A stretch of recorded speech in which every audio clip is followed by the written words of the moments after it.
ಈ ದೇವಸ್ಥಾನದಲ್ಲಿ ದೇವಿಯ ವಿಗ್ರಹಕ್ಕಿಂತ ದೇವಿಯ ಕೈಯಲ್ಲಿರುವ ಖಡ್ಗವನ್ನೇ ದೇವರ ರೂಪದಲ್ಲಿ ಪೂಜಿಸ್ತಾರೆ ಮತ್ತು ಆ ಖಡ್ಗದ ಹೆಸರು ನಂದಕಂ ಅಂತ ಹೇಳಿ. ಸೊ ಈ ಖಡ್ಗ ದೇವಿಗೆ ಹೇಗೆ ಸಂಬಂಧಿಸಿದೆ ಮತ್ತು ಈ ಸ್ಥಳಕ್ಕೆ ಪಿಶಾರಿ ಕಾವು ಅಂತ ಯಾಕೆ ಕರೀತಾರೆ ಮತ್ತು ಈ ದೇವಸ್ಥಾನದ ಪಕ್ಕದಲ್ಲೇ ಒಂದು ಕೊಳ ಇದೆ ಮತ್ತು ಆ ಕೊಳದ ಹಿಸ್ಟ್ರಿ ಏನು ಅಂತ ಈ ವಿಡಿಯೋದಲ್ಲಿ ತಿಳ್ಕೊಳ್ಳೋಣ.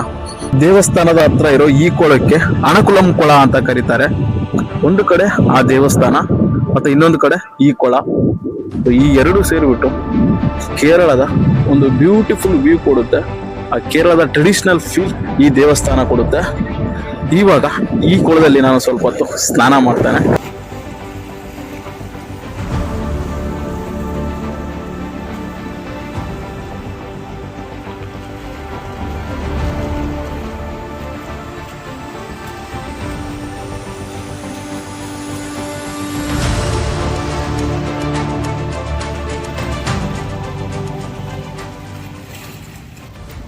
ಈ ಒಂದು ದೇವಸ್ಥಾನದಲ್ಲಿ ಭದ್ರಕಾಳಿ ದೇವಿಯನ್ನು ಪೂಜಿಸಲಾಗ್ತದೆ ಮತ್ತು ಈ ದೇವಸ್ಥಾನದ ಸುತ್ತಮುತ್ತಲಿನ ವಾತಾವರಣ ಅತ್ಯಂತ ಪ್ರಶಾಂತವಾಗಿರ್ತದೆ.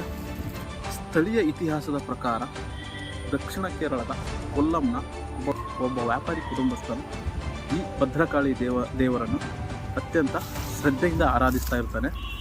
ಸೊ ಭದ್ರಕಾಳಿ ದೇವಿ ಆ ಭಕ್ತನ ಭಕ್ತಿಗೆ ಮೆಚ್ಚಿ ಈ ಒಂದು ಪ್ಲೇಸಲ್ಲಿ ಆ ಭಕ್ತನಿಗೆ ಒಂದು ಖಡ್ಗವನ್ನು ನೀಡ್ತಾಳೆ ಮತ್ತು ಆ ಖಡ್ಗದ ಹೆಸರೇ ನಂದಕಂ ಅಂತ ಹೇಳಿ ಇವತ್ತಿಗೂ ಆ ಖಡ್ಗ ಈ ದೇವಸ್ಥಾನದಲ್ಲಿ ಪೂಜಿಸಲ್ಪಡ್ತದೆ. ಮತ್ತು ವಿಶೇಷತೆ ಏನಂದರೆ ಈ ದೇವಸ್ಥಾನದಲ್ಲಿ ಆ ದೇವಿಯ ವಿಗ್ರಹಕ್ಕಿಂತ ಹೆಚ್ಚು മഹത്വ ആ ഖഡ്ഗയ്ക്ക് കൊടുത്താറ്. പിശാരികാവ് ക്ഷേത്ര കൊല്ലം കാളി മാതായെ ഇവിടുത്തെ പ്രതിഷ്ഠ കാളിമാതയെ അത് വന്നത് എന്താ പറഞ്ഞത്, ഇതിൻ്റെ ഐതിഹ്യം എന്ന് പറയുന്നത് കൊല്ലത്തുനിന്ന് തെക്കൻ കൊല്ലത്തുനിന്ന് വന്നതാണ്. ആ സമയത്ത് ഇവിടെ കൊണ്ടുവന്ന് ഇവിടെ പ്രതിഷ്ഠിച്ച് അവർ ഇവിടെ ഏൽപ്പിച്ചുകൊണ്ട് പോവുകയാണ് ചെയ്തത്. അത് കുറേ വർഷങ്ങൾക്ക് മുമ്പുണ്ടായ ഒരു ക്ഷേത്രമാണ്. ഒരു കാളിയാട്ട മഹോത്സവം എന്നാണ് ഇവിടുത്തെ ഉത്സവം നടത്തുന്നത്. പിന്നെ ഇവിടെ 8 വീട്ടിലുള്ള അധികാരമുള്ള പാരമ്പര്യ ട്രസ്റ്റി മെമ്പർമാരുടെ അധികാരത്തിലാണ് ഈ ക്ഷേത്രം നടക്കുന്നത്. പിന്നീട് ഗവൺമെൻറ് നോമിനി ട്രസ്റ്റിമാരുണ്ട്.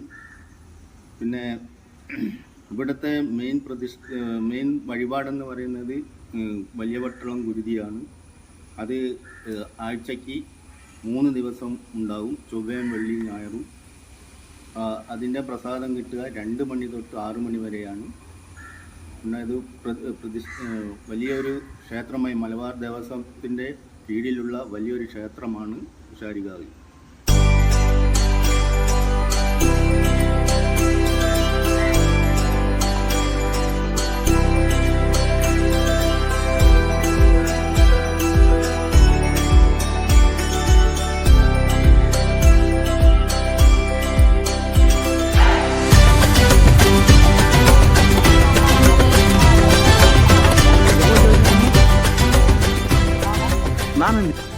ನೀವೇನಾದರೂ ಕೊಲಂಕಾಡಿ ಕಡೆ ಬರ್ತಾ ಇದ್ದರೆ ಈ ದೇವಸ್ಥಾನನ ತಪ್ಪದೇ ವಿಸಿಟ್ ಮಾಡಿ ಮತ್ತು ಇಲ್ಲಿ ಆ ದೇವಿಯ ಒಂದು ಆ ಶಾಂತತೆಯ ವಾತಾವರಣ ಇದೆಯಲ್ಲ ಅದನ್ನು ನೀವು ಖಂಡಿತವಾಗಿ ಫೀಲ್ ಮಾಡಬೇಕು ಮತ್ತು ತಪ್ಪದೇ ಈ ಒಂದು ಕೊಳದಲ್ಲಿ ಸ್ನಾನ ಮಾಡಿ. ಇಷ್ಟು ಹೇಳ್ತಾ ಈ ವ್ಲಾಗ್ನ ಇಲ್ಲಿಗೆ ಮುಗಿಸ್ತೇನೆ.